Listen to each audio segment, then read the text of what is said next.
Na véspera da última rodada da Copinha, saiba o que o Passo Fundo precisa para ser o primeiro colocado geral da competição. Tricolor apresenta mais 2 reforços para a segunda fase da Copa Tarcísio Flecha Negra. Tudo isso você fica sabendo agora, aqui no De Primeira. Então já vai lá, se inscreve no canal, deixa o seu like neste vídeo que é super importante. Precisamos aqui no De Primeira da sua inscrição, do seu like, para que esse vídeo possa circular um pouco mais aí pelo YouTube. Então, se inscreve no canal, deixa o seu like, a gente está se aproximando, devagarinho estamos nos aproximando aí dos 300 inscritos, e essa é a nossa meta do momento, chegar a 300 inscritos aqui no nosso canal, aqui no De Primeira. A gente fala sobre o futebol de Passo Fundo. E o Tricolor que está em campo, o Tricolor que nesta semana está apenas treinando, podemos dizer que o Passo Fundo está realizando até uma intertemporada no Estádio Vermelhão da Serra, porque já vão ser 2 semanas sem jogos, né? O último jogo foi no sábado anterior ainda, lá contra o TAC. Aí depois não entrou mais em campo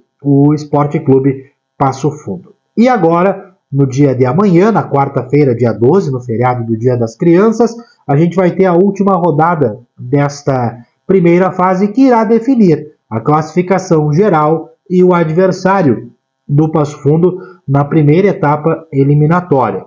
É muito complicado, é muito difícil de olhar para a tabela hoje e imaginar quem possa ser o adversário. O que a gente já tem certeza é que o Passo Fundo fica com a primeira, com a segunda ou no máximo com a terceira melhor campanha geral, porque só tem 3 times que têm 100% de aproveitamento. Um deles é o Passo Fundo, o outro é o São Luís de Juí e também o time do Guarani de Venâncio Aires, que tem 100% até aqui.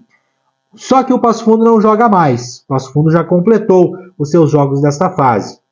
Em compensação, o São Luís e o Guarani ainda têm partidas a serem disputados. E aí eles precisam manter o 100% de aproveitamento, ou seja, vencer o seu jogo da quarta-feira e tirar a diferença de saldo, que o Passo Fundo hoje tem um saldo maior. E além disso, a gente tem que pegar, por exemplo, no grupo do Guarani de Venâncio Aires, que lá naquele grupo 2 times desistiram da competição. Então tem lá 6 pontos e 6 gols pró Guarani de Venâncio, que são por WO. Já no grupo do São Luís não tem nenhum WO. No grupo do Passo Fundo tem um. Então a federação vai ter que fazer uma matemática aí para conseguir definir quem se classificou melhor desses três times, imaginando que os 3 tenham 100%. O São Luís de Juí, eu imagino, eu tenho quase certeza, a gente não vou cravar aqui porque futebol é futebol, né? Mas eu imagino que o São Luís vai manter o seu 100% de aproveitamento, porque o próximo adversário é o Atlético de Carazinho, que não venceu na competição, sequer empatou, né? Perdeu todos os seus jogos, e tomando goleada. No final de semana, tomou 6-0 do Garibaldi. Então eu imagino que o São Luís vá vencer esse jogo, é aqui no Paulo Coutinho, em Carazinho, e possa até fazer uma goleada, e se fizer mais de 7 gols, se fizer uma goleada de 7-0, ou essa diferença de gols, poderá ser o primeiro colocado. Aí passa o Passo Fundo. Se fizer 5-0, 4-0, aí o Passo Fundo fica em primeiro. Agora, se fizer mais que isso, se fizer 7 ou mais, aí vai passar o Passo Fundo e vai ser o São Luís o primeiro colocado. Já o time do Guarani de Venâncio tem uma parada um pouquinho mais complicada, porque joga contra o Novo Hamburgo. O Novo Hamburgo está na competição, tem vitória, tem derrota. A gente sabe que é um pouquinho mais complicado, é um time de camisa. Recentemente, 5 anos atrás, foi campeão gaúcho. Então, acho que a parada para o time de Venâncio Aires é um pouco mais complicada para conseguir manter o 100%. E conseguindo manter o 100%, ainda tem que tirar uma diferença aí, teria que fazer 6-0, 7-0 também para ultrapassar o Passo Fundo no seu aproveitamento. Isso foi um cálculo que eu fiz, de acordo com o que eu imagino que vai ser o critério, né? Retira lá os times as vitórias por WO, tira aquela pontuação, tira aqueles gols pró e faz a média de gols, né, do time na competição. O Passo Fundo hoje tem uma média de 3. Né, o seu saldo de gol é 12, disputou 4 jogos, então tem aí uma média de 3 gols por jogo. Os outros times têm que atingir essa média, superar essa média de 3 gols para ficar à frente do Passo Fundo. Então, essa que é a matemática que eu fiz. E a gente tem que aguardar os jogos de amanhã e depois a definição por parte da Federação Gaúcha de Futebol para definir quem serão os adversários. Se a gente olhasse simplesmente pelo percentual de aproveitamento, hoje o adversário seria o Brasil de Farroupilha, né, porque entre os que estão se classificando, é o pior aproveitamento. Mas, como tem essa questão de grupos onde times deixaram a competição, inclusive no grupo do Passo Fundo, eu acho que vai ter que ser feito um percentual também de aproveitamento para a definição dessas últimas vagas. Então, talvez não fique com o Brasil de Farroupilha essa classificação. Seria o pior classificado hoje, né?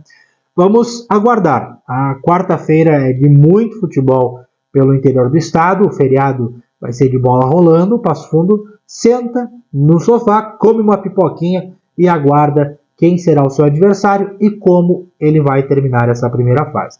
Primeiro, segundo ou terceiro já é um ótimo resultado, porque você vai disputar aí fora de casa somente uma eventual final e se ficasse em terceiro, tinha que dar muito azar de pegar também os 3 primeiros chegarem à semifinal, né? Então, eu acho que o Passo Fundo, mesmo que o São Luís consiga ultrapassar o Passo Fundo e ficar lá com a primeira colocação, o Passo Fundo fica em segundo e já está muito bom para essa primeira fase, e depois vão para o mata-mata, e aí que o bicho pega, e aí que o Passo Fundo tem que fazer a diferença. E o Passo Fundo, para fazer essa diferença, está ampliando o seu repertório, está ampliando o leque de opções que o técnico Marcelo Caranhato tem à sua disposição. Ontem, segunda-feira, foram apresentados mais 2 jogadores, mais 2 contratações que vêm por empréstimo para atuar no Passo Fundo durante a Copa Tarcísio Flecha Negra.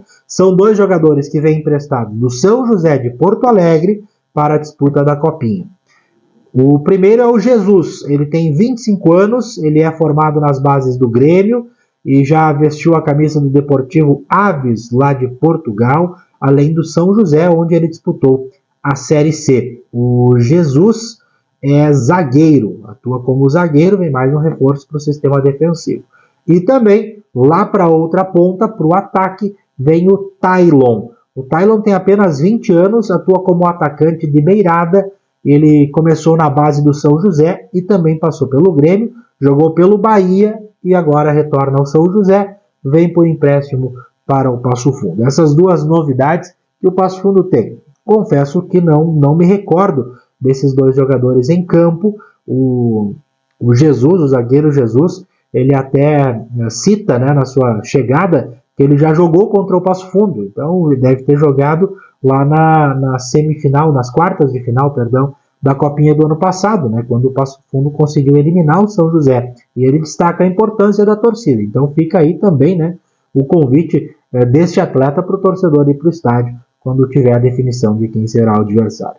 Mais 2 reforços, já tinham sido anunciados outros, né, o Gui Vieira, que retorna, o goleiro também, que veio junto, que estava lá no Veranópolis e está aí. Agora o Passo Fundo está com um elenco vasto, né? Tem bastante atletas, bastante opções aí para o técnico Marcelo Caranhato. Eu estou com muita expectativa para o Passo Fundo chegar nas cabeças, para que o Passo Fundo possa chegar aí, repetir a semifinal e quem sabe desta vez fazer a final desta Copinha.